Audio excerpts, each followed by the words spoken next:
they may not know. They may not be in a position in a company where they've been informed what is it that really matters. Sure. They may be embarrassed about it. They may think it's irrelevant. There's a million reasons why the client may not bring you the actual interest. Fair enough. And then I love when in my trainings we discuss after a case that the negotiations have gone horribly wrong, and it's because the lawyer never asked the client, what is it that you What really do you really want? want? Yeah. And then some of the senior lawyers will get up and say, well, but the client never told me.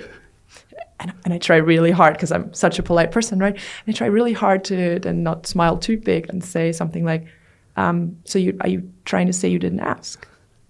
Because it's our job. We need to ask. Clients cannot be put in the responsibility of telling us, because they, for all these reasons that I mentioned, they may not know. They do not know it's relevant.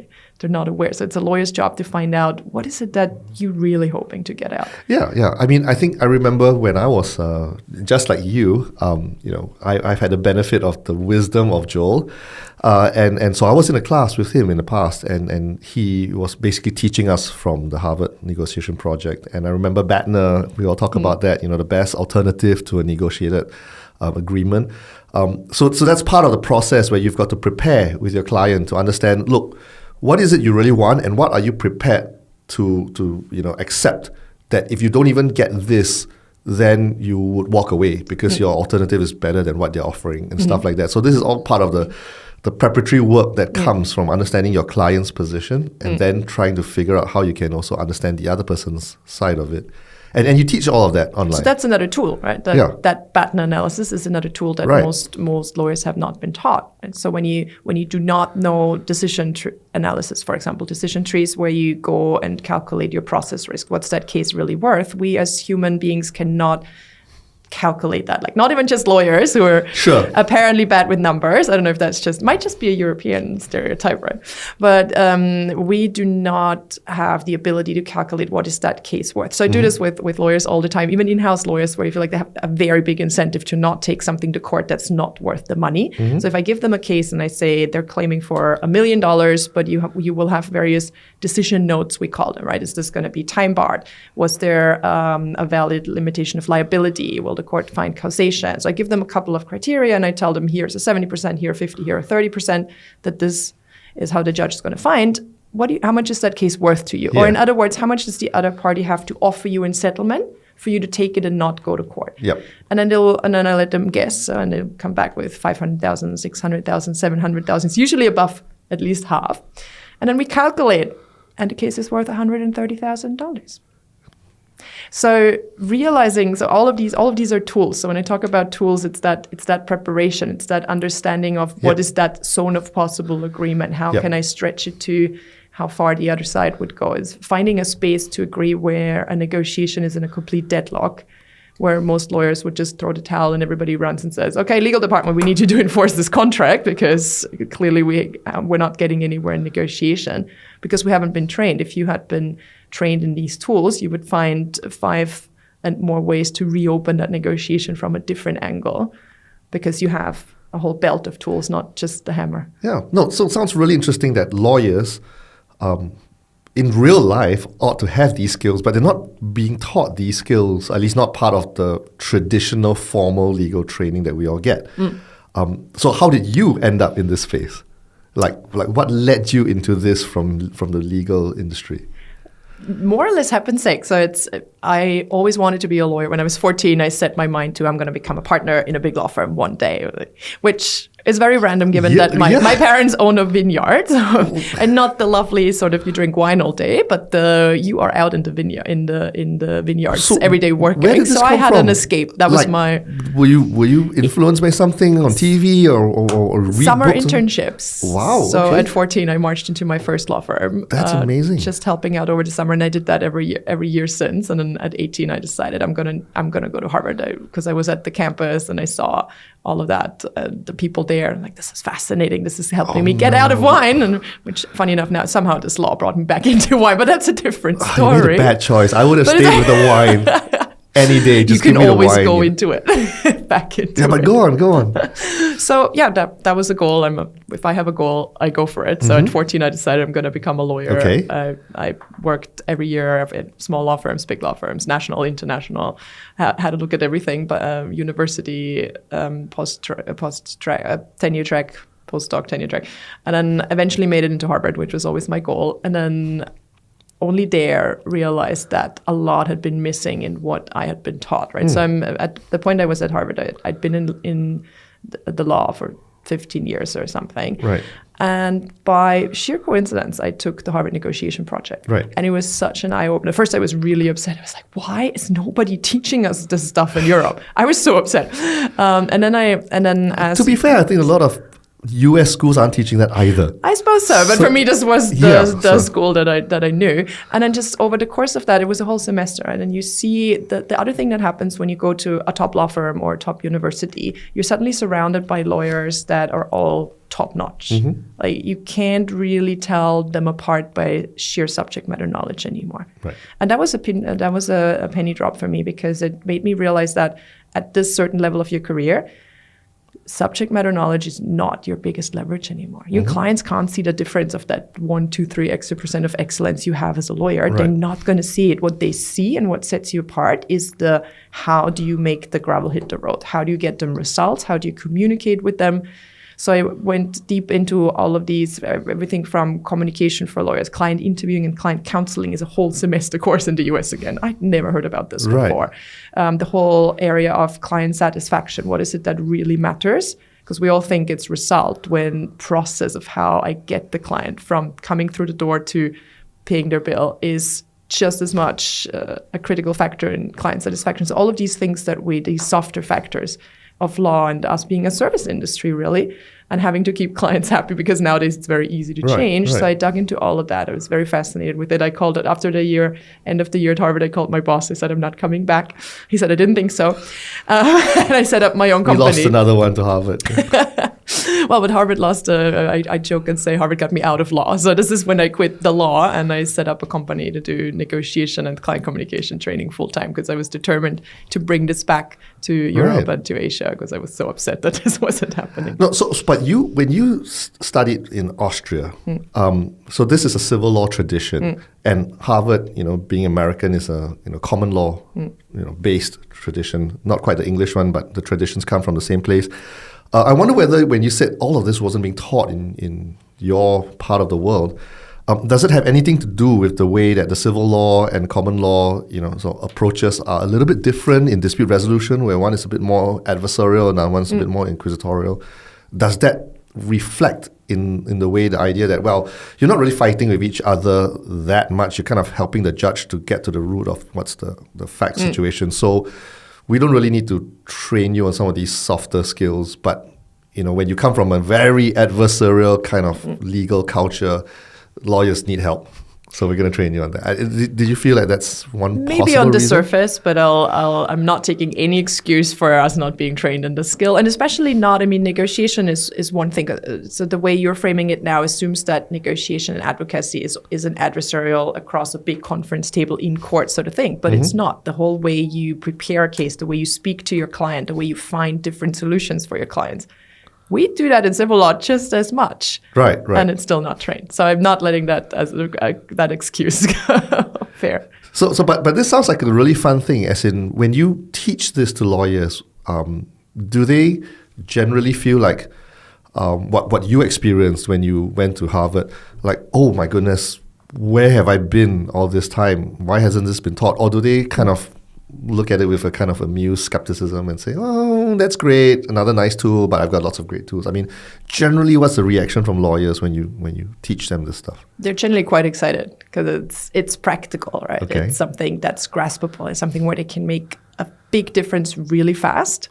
And do they see that in their sort of approach towards dealing with their clients' cases after they've been taught that there's suddenly a lot more handles that they can quickly apply, or does it take a long time? It makes them so much more confident. Because if I've never been taught, because none of this is rocket science.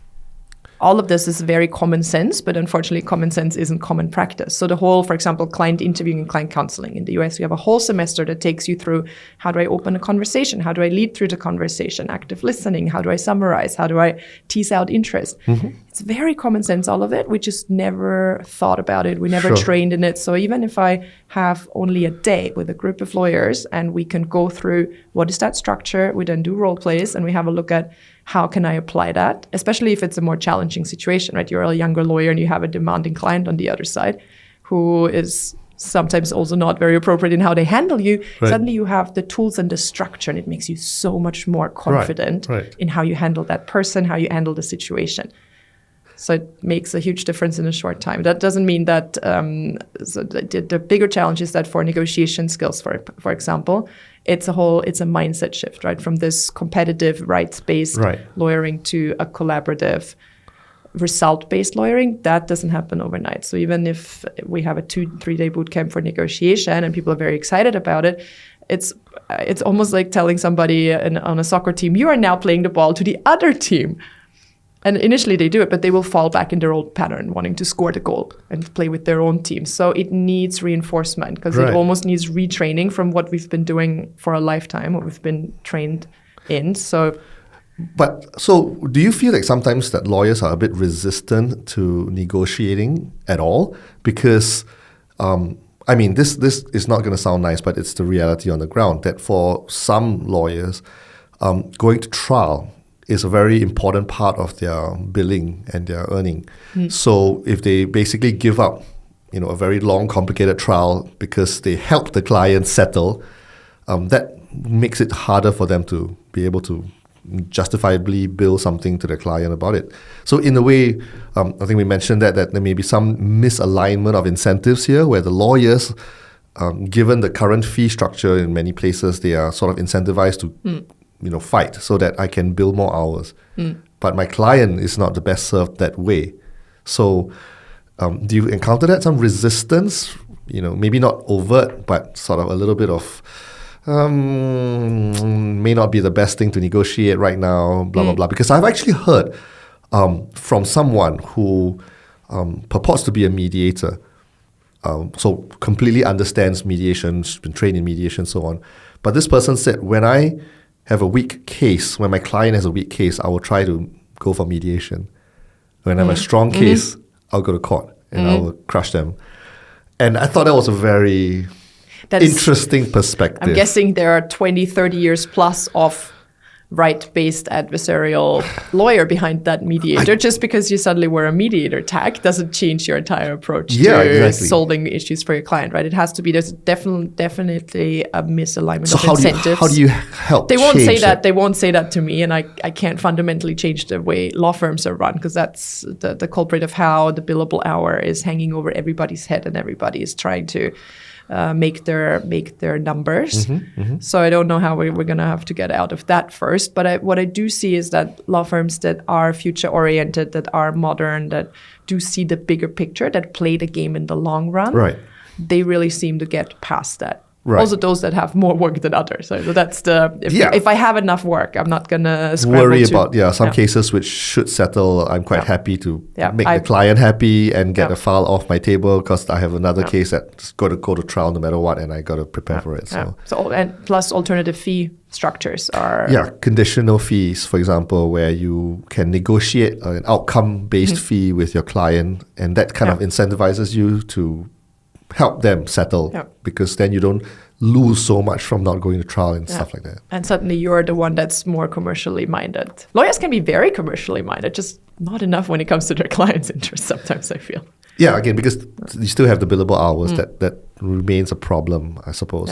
So when that aligns, everybody's more happy. Yeah, I think we're slowly moving towards that, as you say, and there's a greater awareness among firms that, showing that you are a problem-solving firm is really more valuable in the long run, that you may not be able to bill as much in this case, but the clients remember. And the clients say, these lawyers, they solve problems for me at a good price, and I will use them again in the future and stuff like that. Or I'll recommend them to people who ask, do you know any good lawyers? Use these guys, right? So that's a really good way to build your brand as a law firm. Yeah, because that's what I get from a lot of the big law firms I work with. They tell me something along the lines, we have 5,500 clients, I think it was, in any given year. If all of them came back, we wouldn't have to do any BD. Right. But then there are also these statistics that say BTI Consulting, for example, has a very big one that says 7 out of 10 clients are so dissatisfied with their primary law firm, they would not recommend it to any of their colleagues. And the funny thing is, it's not that these firms don't get results. It's not that these firms are too expensive. It's mostly more than 50% is around communication.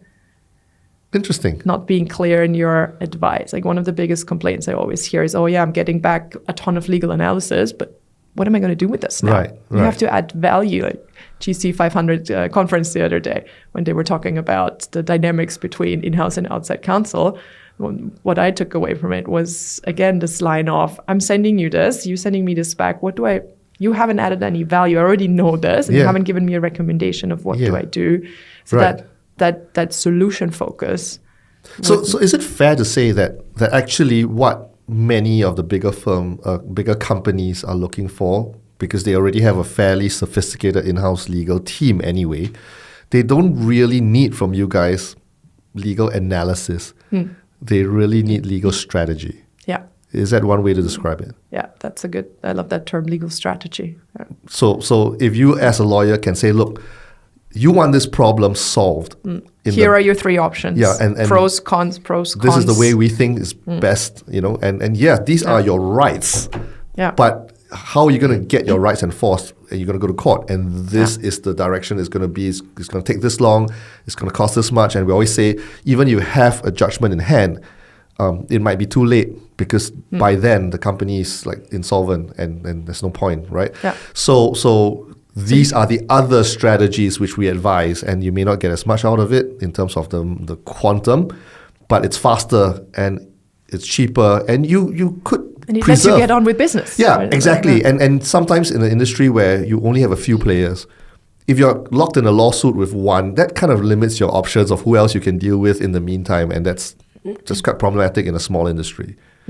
So I think this is one of those things which I guess lawyers need to increasingly understand, that it's not just about you advising them on their legal position, but really helping them to say, okay, what's the best way out of this dispute?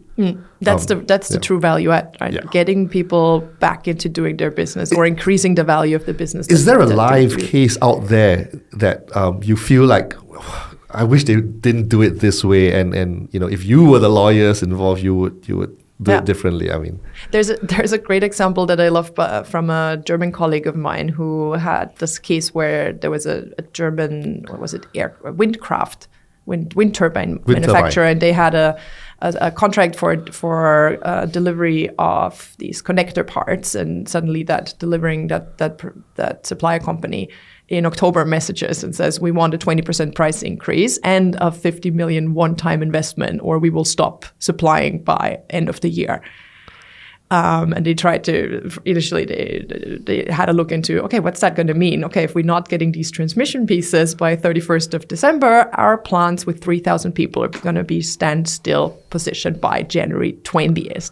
So they realized, okay, we need to do something. They sat down, they had an initial negotiation, went into complete stalemate because the supplier said, we want the 20%. They didn't budge at all. And the German manufacturing company went, look, guys, we have a contract here. Why do we even have a contract? Like, this is crossing a line. You're trying to blackmail us. So it's a complete disaster and stalemate in the negotiation, which then again means everybody runs to the legal department of that German company, basically going, here, there's their contract, enforce this with everything you have. So here's now the big question. What do you do if you're the lawyer in that legal department? Do you go and enforce that with all you have? Or do you take a more negotiation-prone approach where you look into, well, let's see, what is all this going to mean, right? If we don't have the delivery, our plants are standing still by January 20th. The amount of what that costs us, unmeasurable. What are our chances that we even win this, right? How will the judge or tribunal look at the fact that, oh, maybe there has been some force majeure. Nowadays, you can argue a lot of things, right? There's one crisis chasing another. Or maybe there was this one contract where we didn't pay immediately. Would that give them a way out?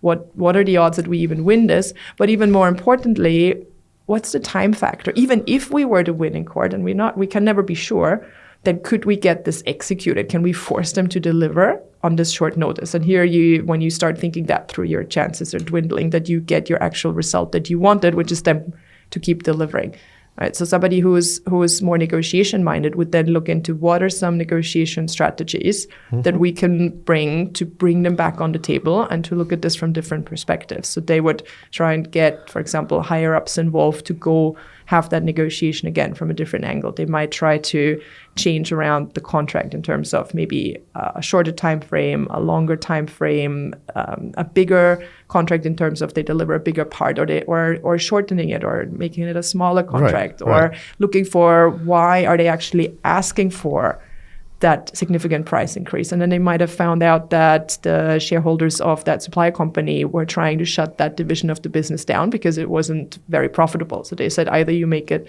much more profitable or we're going to shut it down. It doesn't make sense for us to keep running this transmission part of the business. And then you would suddenly realize, oh, well, maybe it would make sense for the German manufacturer to buy up that business, or maybe they could sell it to somebody else, and then the German supplier the German manufacturer could give a longer contract as sort of a guarantee to the new company who buys that piece, to make it easier for them.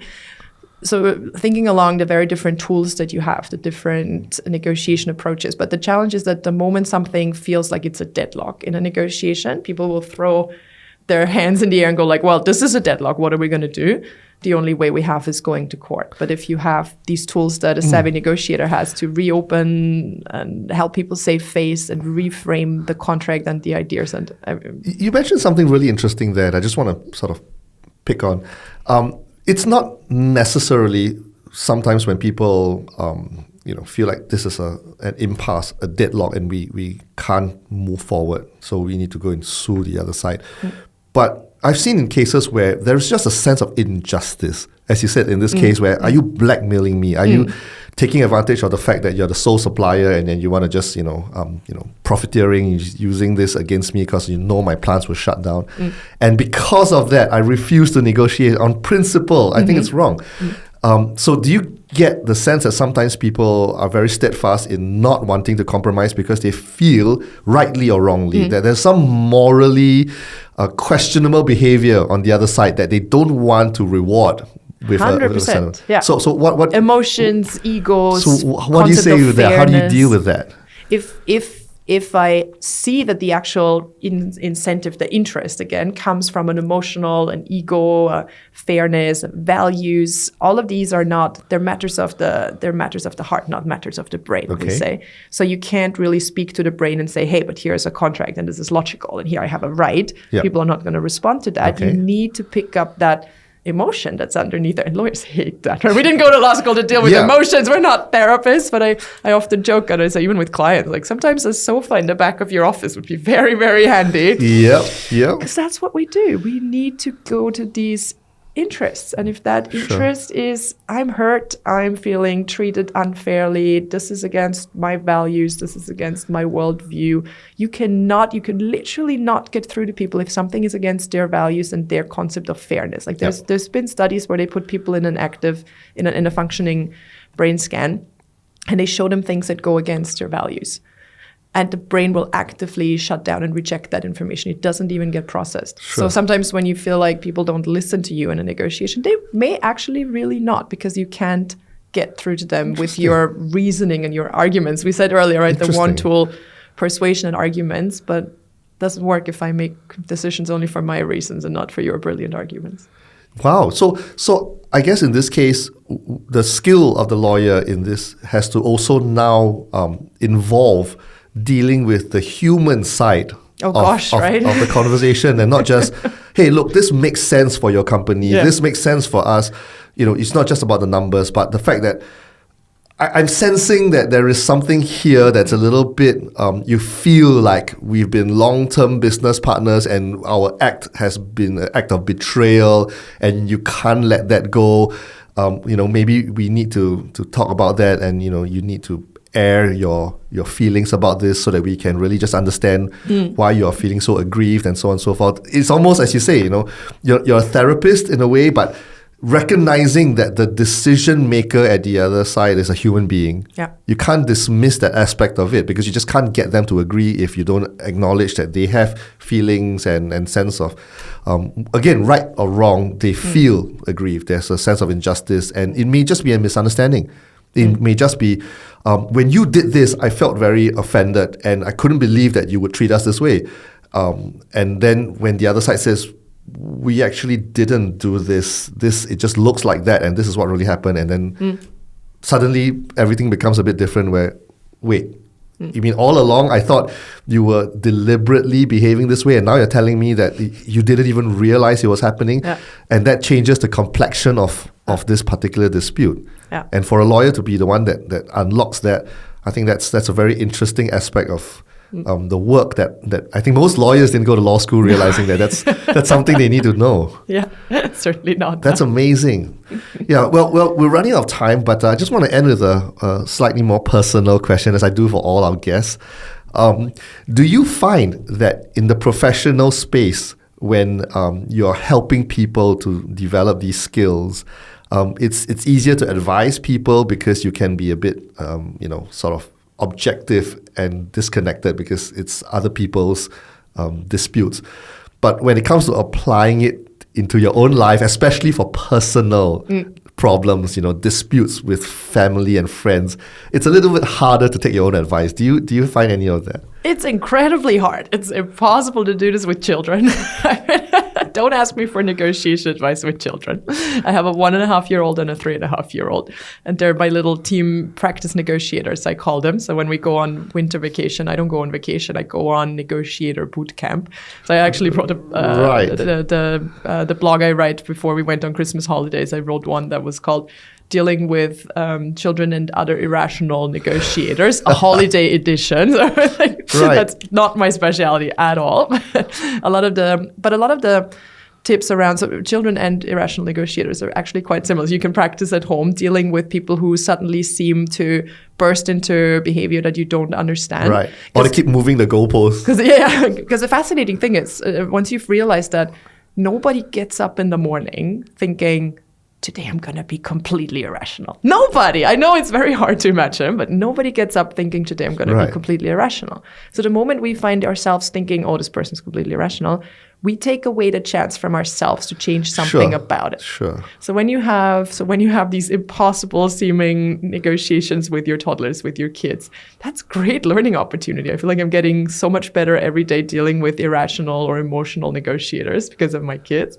And then obviously my husband is a trained psychologist who is way ahead of me in anchoring and all of that. So we have a lot of negotiations at home. Yes. That's so interesting. I mean, I can imagine that most people who you think of as irrational in a particular scenario, they don't think that they themselves are irrational. And no one does, right? Yeah. It's like, I mean, it's very hard to wrap our head around. So you got to sort of understand why their behavior seems irrational, and maybe there's just an information gap. Maybe there are things which, they're operating under certain false ideas that, once it's been clarified, it changes everything. People always make sense to themselves. Once you've accepted that, then you can keep a curious mind of how does this make sense to them? Yeah, and how do I get into that circle of that conversation in your head so that you can begin to listen to what I'm saying as well. Yeah. Well, this has been amazing. And I think there's a lot more to come when people, actually attend your class and to learn from you more. But that's all the time we have for today. And really want to thank you so much, Claudia, for this. Really appreciate you being on our podcast. This was fun. Thank you so much for having me. Thank you.